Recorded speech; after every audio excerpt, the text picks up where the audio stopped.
When you share a life with someone for 40 years, you start to believe you know every corner of their soul, every smile, every sigh, every silence between words. So when my husband, Leonard, passed away last winter, I thought my grief would be simple. Heavy, yes, but clean. A straight line of sadness for the man who'd been my whole world since I was 20.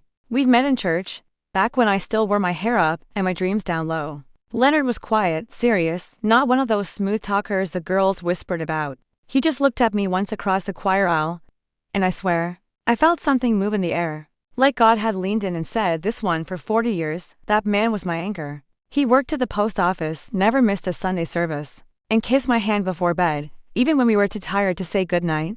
When he got sick, heart failure, the doctor said, I stayed by his side every hour, fed him soup, read him the newspaper, held his hand through the quiet nights. And when he finally slipped away, I thought the hardest part would be learning how to breathe again.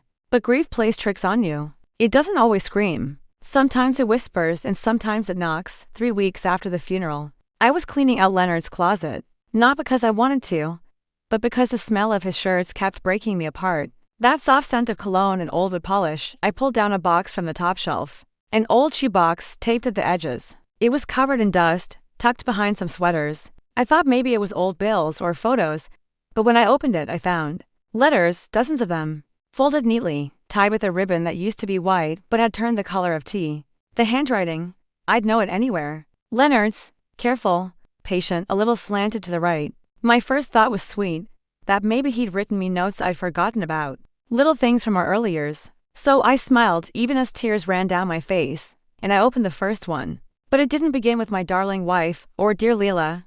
It began with my dearest Evelyn. I froze. The name hit me like cold water. Evelyn. I didn't know an Evelyn, at least. Not in the way that would make my husband write her a dozen letters, tucked away in a secret box. I read the rest of the first page, my hands shaking, my heart thudding like a hammer. You always made the mornings feel lighter, he'd written. Even when I was supposed to be somewhere else. I found myself driving by your street, just to see if your porch light was on. I had to stop reading. For a moment, I couldn't even breathe. Leonard, my Leonard, the man who never stayed out late, who always said honesty is a quiet kind of love, had written this to another woman. I sat there on the floor, surrounded by the echoes of 40 years. Wedding photos, church bulletins, our anniversary cards. And in the middle of it all, these letters. I thought I'd cry. But I didn't. Instead, I laughed, this strange, broken laugh that didn't sound like me. Because how could this be? He died holding my hand. He told me he loved me. He prayed with me. And yet here I was, staring at his handwriting, whispering love to another woman named Evelyn. I put the letters back in the box, closed the lid. But the silence in that room, it changed. It wasn't grief anymore. It was something heavier. Something I didn't know how to name. That night, I sat in Leonard's chair and stared out the window. The moonlight hit the photo of us on our wedding day. Me in my lace dress, him in his white suit. We looked happy. We were happy. So who was Evelyn?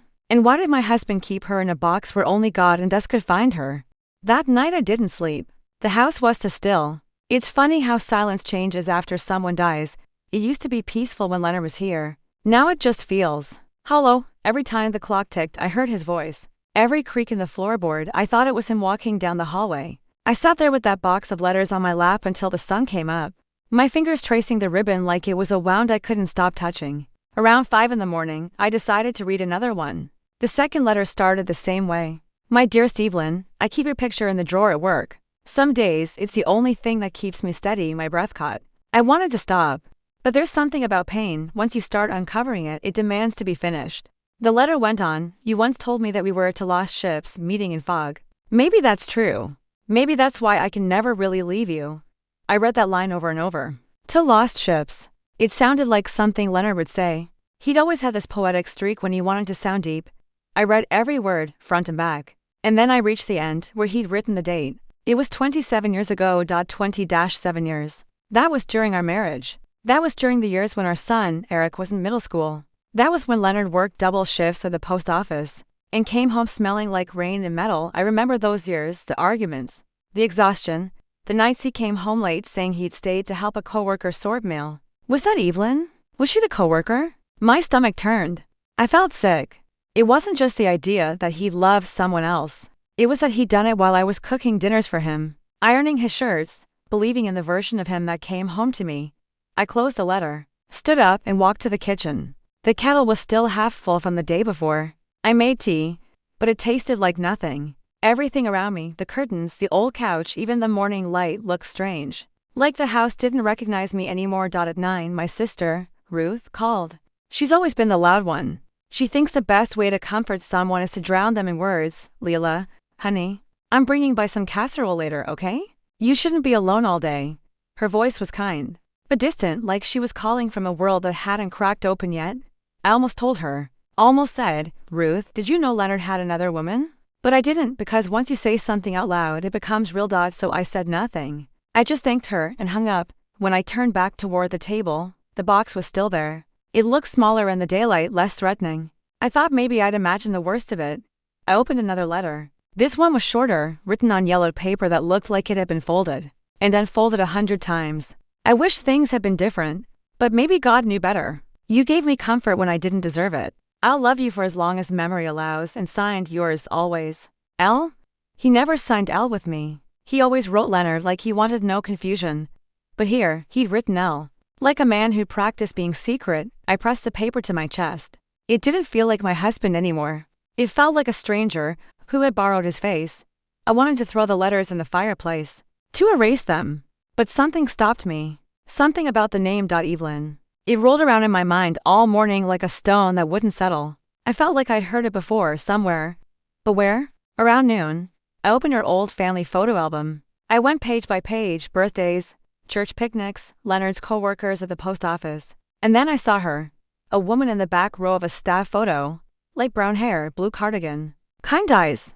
On the back, in my own handwriting from decades ago, I had written, Leonard in the post office team -1997, Evelyn, new hire. I froze. She was real.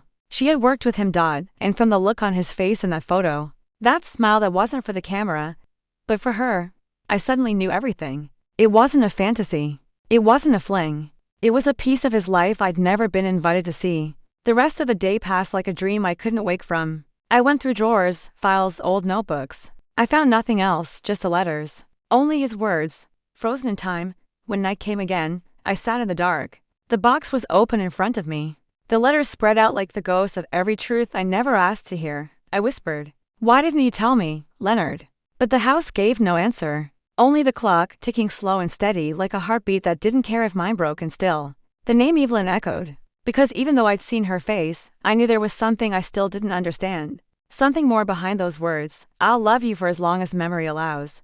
The next morning, I woke up before dawn again. It was strange how grief could act like an alarm clock, never letting you sleep past your pain. The first thing I saw when I opened my eyes was that box of letters on the dresser. It sat there quiet, patient, like it was waiting for me to do the next right or wrong thing. And I knew I couldn't go another day wondering who Evelyn was. I needed to know. I made coffee, put on my gray sweater. The one Leonard used to say made me look steady, and sat at the table with my phone. I hadn't used it for much since he passed. But I remembered that in one of his old address books, there was a phone number under the name Harper. It had been scribbled years ago. And at the time I thought nothing of it. I found the notebook at the bottom of a drawer, the cover almost falling apart. And there it was, E. Harper, Pasadena, CA. A phone number. I stared at it for a long time. I told myself I'd just call and hang up when she answered. That I only wanted to hear her voice, to know if she was real. That I dialed. The phone rang twice. Then a woman's voice answered, soft, aged, trembling a little. Hello, I froze. She sounded old. Older than me, maybe. Not what I expected. I'm sorry to bother you, I said quietly. Is this Evelyn Harper? Yes, she said. Who's speaking? And before I could stop myself, the words came out.